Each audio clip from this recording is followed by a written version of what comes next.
Para iniciados e esotéricos do mundo judaico-cristão, a escrita hebraica sempre foi considerada um alfabeto mágico. Essa crença se arraigou na consciência dos povos ocidentais de tal modo que seguidamente vemos letras hebraicas presentes em pentáculos, sigilos, talismãs e até em certos baralhos do tarô. Diz-se, inclusive, que esse conjunto de letras teria sido comunicado aos homens pelo próprio Deus. Devido à importância e à influência que esse conjunto de sinais gráficos vem de há muito exercendo no imaginário ocidental, não foram poucos aqueles que tentaram buscar-lhe as origens. Com esse objetivo em mente, houve quem propusesse que o desenho de suas letras era extraído de um único padrão geométrico pré-definido. Um dos precursores dessa ideia foi o ocultista Eliphas Levi, que defendia a tese de que as letras hebraicas originaram-se de uma figura batizada por ele com o nome de Pentáculo do Éden. O Pentáculo do Éden era um desenho composto de círculos e quadrados concêntricos, cujas linhas retas e curvas, quando rabiscadas na sequência correta, resultavam nas 22 letras do alfabeto hebraico. A teoria de Eliphas Levi era bastante atraente, porém, sua prática resultou frustrante, haja vista que seu próprio descobridor ou inventor apresentava como exemplo desse grafismo somente a primeira letra, o Aleph, relegando ao silêncio total a maneira de traçar as restantes 21 letras, supondo que ele soubesse como fazê-lo por esse método.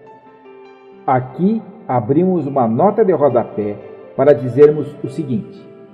Curiosamente, em duas obras de Eliphas Levi, que só vieram a público alguns anos após sua morte, acha-se uma enorme inconsistência no tocante à quantidade e à disposição dos círculos e dos quadrados que devem formar o tal Pentáculo do Éden ou Pentáculo do Paraíso Terrestre.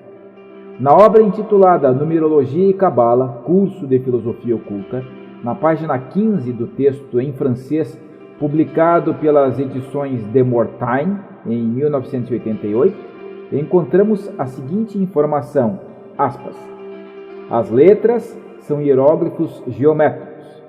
Aquelas do alfabeto hebreu são extraídas de um pentáculo que se chama o plano do paraíso terrestre, e que representa 4 círculos inscritos em igual número de quadrados, uns concentricamente dentro dos outros, fecha aspas.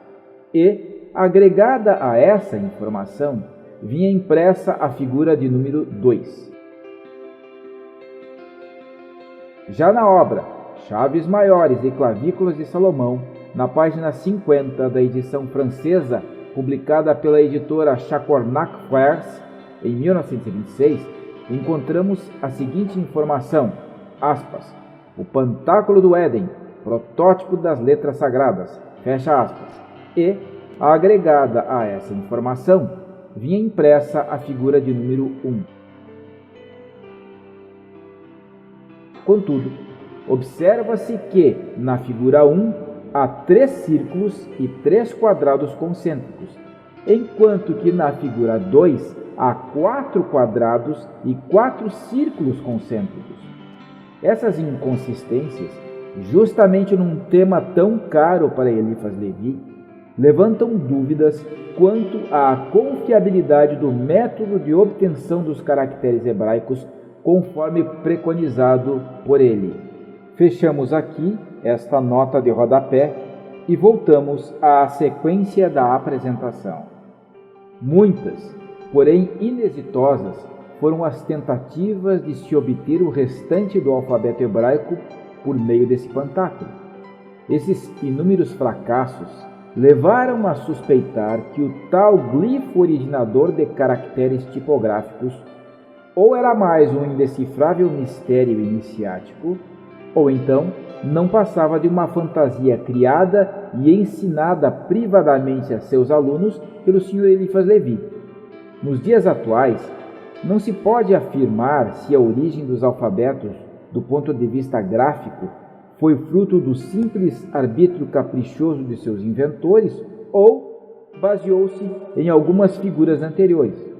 Em outras palavras, no que concerne ao surgimento da escrita, pode-se aplicar aquele adágio popular que notabilizou-se por questionar se o que veio antes foi o ovo ou a galinha. Adaptando essa frase ao tema ora abordado, indagaríamos do seguinte modo: o que veio antes, a letra ou a figura corpórea que a inspirou? Tomando por base as pinturas rupestres, descobertas em muitas partes do mundo, pode-se supor que a escrita tenha surgido a partir de elementos pictóricos obtidos do mundo natural circundante. E, se isso for verdadeiro, então concluiremos que a formação de um alfabeto não é fortuita, mas consequencial. Ao aplicarmos esse raciocínio às letras do alfabeto hebraico, perceberemos que elas passaram por inúmeras transformações, atingindo sua forma atual na época de Esdras, por volta de 450 anos antes de Cristo.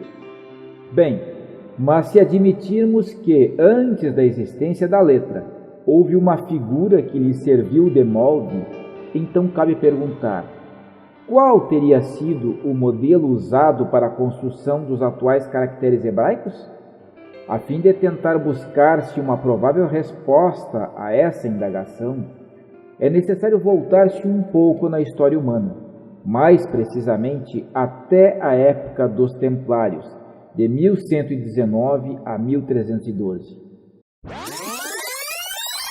A Ordem dos Templários era uma milícia monástica católica, braço armado da Igreja, que operava no Oriente Médio sob o pretexto de proteger os peregrinos e os lugares sagrados da Terra Santa.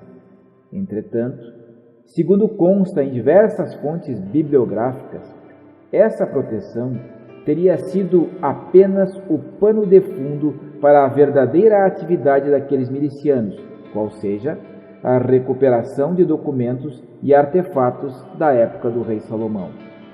Para a realização dessa empreitada, os cavaleiros templários foram providencialmente alojados em um sítio nas proximidades do monte em que outrora se erguia o Templo de Salomão e que, já na época das Cruzadas, era ocupado pela mesquita Al-Aqsa. Narram as lendas que nesse lugar os monges guerreiros teriam realizado diversas escavações arqueológicas, tendo por resultado a descoberta de importantíssimos documentos de cunho histórico, filosófico e místico. Embora se intitulassem os pobres cavaleiros de Cristo e do Templo de Salomão, a Ordem dos Templários se tornou riquíssima e, portanto, alvo da cobiça do papado e da realeza francesa daquela época. Visando expropriar a fortuna amealhada pelos Templários, o Papa Clemente V, que era francês, e o rei de França, Felipe o Belo, urdiram um plano que ceifou a vida de muitos templários e relegou aquela ordem monástica ao índex dos agrupamentos heréticos, cujos integrantes remanescentes seriam alvo de perseguições e mortes pela fogueira.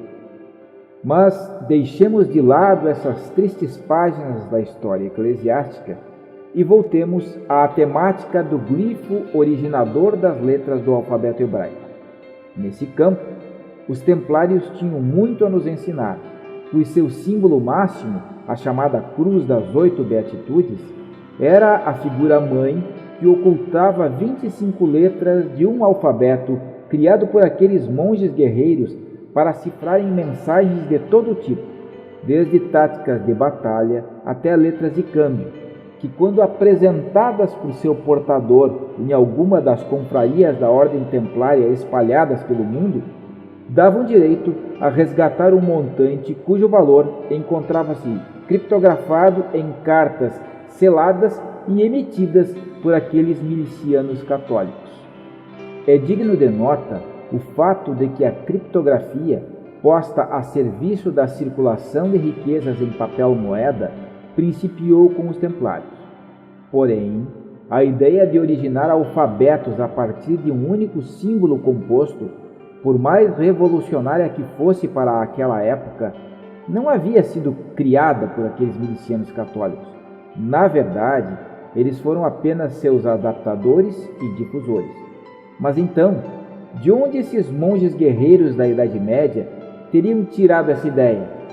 A resposta, embora ainda habite no terreno da lenda, é uma só: dos textos judeus que lhes caíram em mãos quando das escavações arqueológicas empreendidas nas ruínas do Templo de Salomão.